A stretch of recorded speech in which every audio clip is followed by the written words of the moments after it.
Hello, you are watching Shalom World News. I'm Rory McLennan coming to you from Glasgow, Scotland. Here are the latest headlines from around the world. The United States said on Sunday that it was extremely concerned over reports of viral videos showing two women being paraded naked in the northeastern Indian state of Manipur. The sexual assault case happened more than 2 months ago, but it got national and international attention in the past week when the footage became viral on social media. At least 125 people have died and over 40,000 have fled their homes since the ethnic violence began.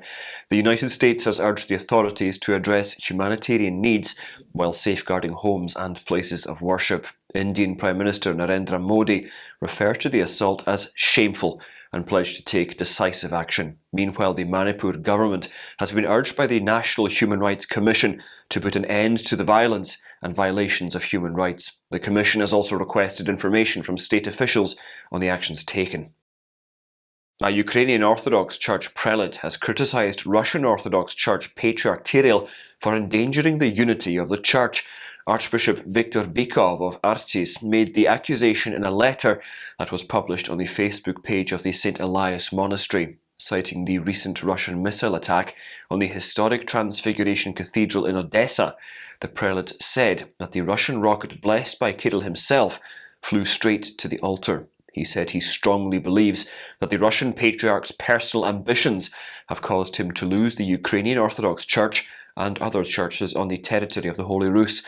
Meanwhile, the United Nations is accusing the Russian government of disregarding international agreements, suggesting that recent missile strikes in historically significant areas may be considered as war crimes.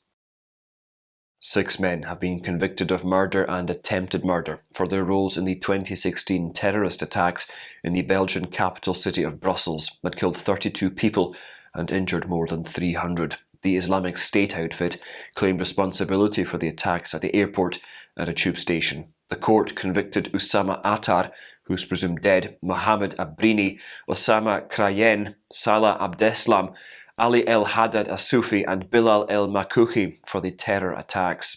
With more than 900 plaintiffs, the verdict ends the largest trial in Belgian legal history. It took place over the course of 7 months, with the final verdict being read in a courtroom that had been specifically constructed for the trial in the former NATO headquarters outside of Brussels.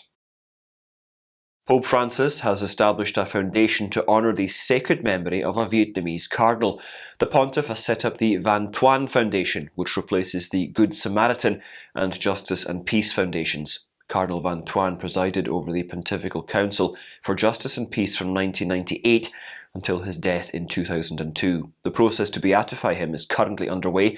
The Holy Father decreed that pending the issuance of new statutes, the leftover patrimony of the Good Samaritan and Justice and Peace Foundations be transferred to the newly established Thuân Foundation. The late Cardinal was a symbol of holiness and resilience for many, as he spent long years in a communist prison and under house arrest after the end of the Vietnam War. Republicans in the United States have come out with several bills, including a proposal to expand child tax credit by applying the credit to unborn babies. The Providing for Life Act, led by Ashley Hinson of Iowa, is aimed at overhauling the federal government's family care system. She said that her legislation charts the policy course for a culture of life in the United States. The marquee item would expand the refundable child tax credit to a $3,500 cap for children aged 5 and under, and $4,500 for those between the ages of 6 and 17. It would also retroactively expand the tax credit to unborn babies. On Tuesday, a US federal judge blocked President Joe Biden's new rule barring access to asylum at the frontier with Mexico, upsetting his strategy to discourage migration after the COVID-era Title 42 limitations ended in May. District Judge John Tiger of California suspended the injunction for a period of 14 days, keeping the limitations in place for the time being. In a matter of hours, the Biden administration filed an appeal with the U.S. Ninth Circuit Court of Appeals. In the 35-page ruling, Judge Tiger said American law explicitly states that crossing the border illegally should not be a bar to asylum. President Biden entered office in 2021, promising to roll back many of the tough measures of former Republican President Donald Trump. However, Mr. Biden has already accepted certain Trump-like border security tactics, as record numbers of migrants have been apprehended entering the USA illegally. The internationally renowned Marian Shrine of Fatima in Portugal is all prepared to welcome the thousands of young pilgrims who will arrive there as part of World Youth Day from the 1st of August to the 6th of August. Speaking to the Fides news agency, Sister Sandra Bartolomeo of the Servants of Our Lady of Fatima congregation said that a youth village has been organised to welcome the pilgrims. There will also be a designated area where they can pitch their tents if they so wish.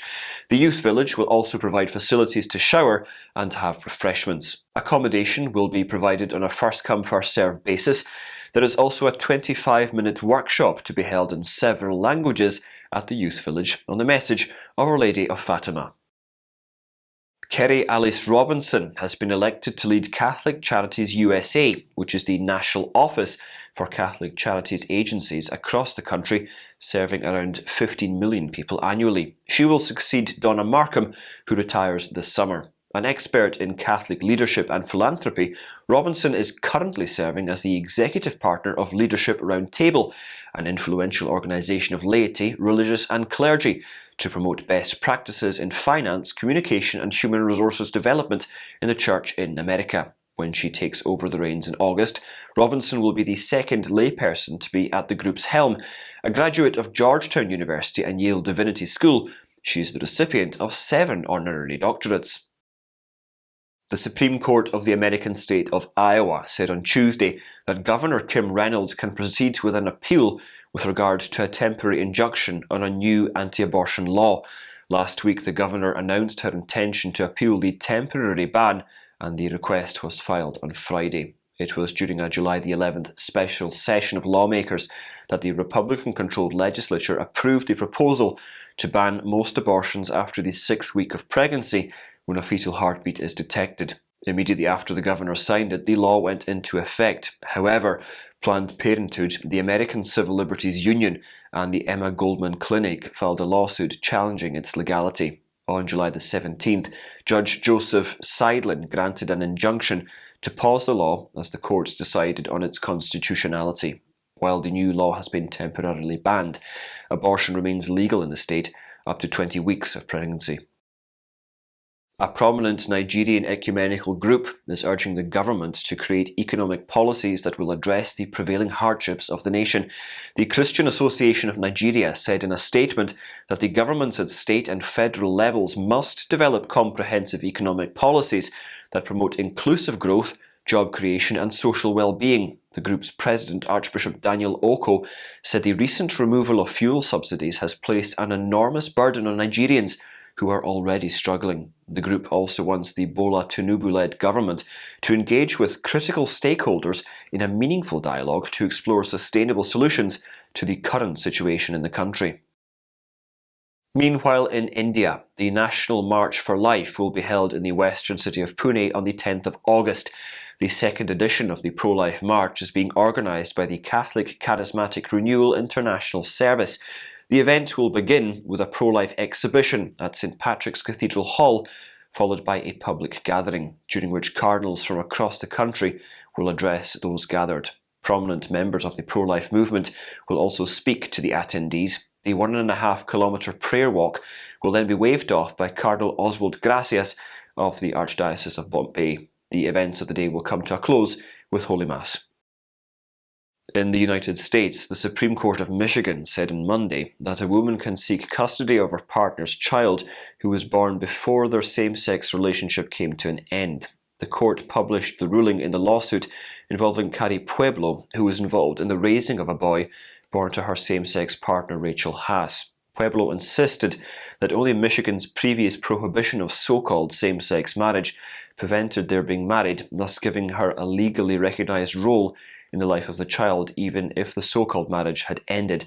In 2017, Pueblo said Haas told her to stop having any contact with the child. Pueblo is expected to return to a Kalamazoo County court and attempt to show that she and her partner would have been contracted in a so-called same-sex marriage, when the child was born through in vitro fertilization. If a judge agrees, Pueblo can be scrutinized for custody and parenting time. A 2003 letter by then Prefect of the Congregation of the Doctrine of the Faith, Cardinal Josef Ratzinger, says, however, that the Church teaches that respect for homosexual persons cannot lead in any way to legal recognition of homosexual unions. The death toll resulting from a wave of violence in Ecuador's most dangerous jail has gone up to 31. This comes after the government declared a 60-day state of emergency for prisons in Ecuador, sparking clashes between gangs at the prison in the city of Esmeraldas on Saturday. According to a government statement, 15 prison guards and 2 other employees were held hostage. In the same city, a police unit was attacked, while explosives were placed at fuel outlets and several cars were burned.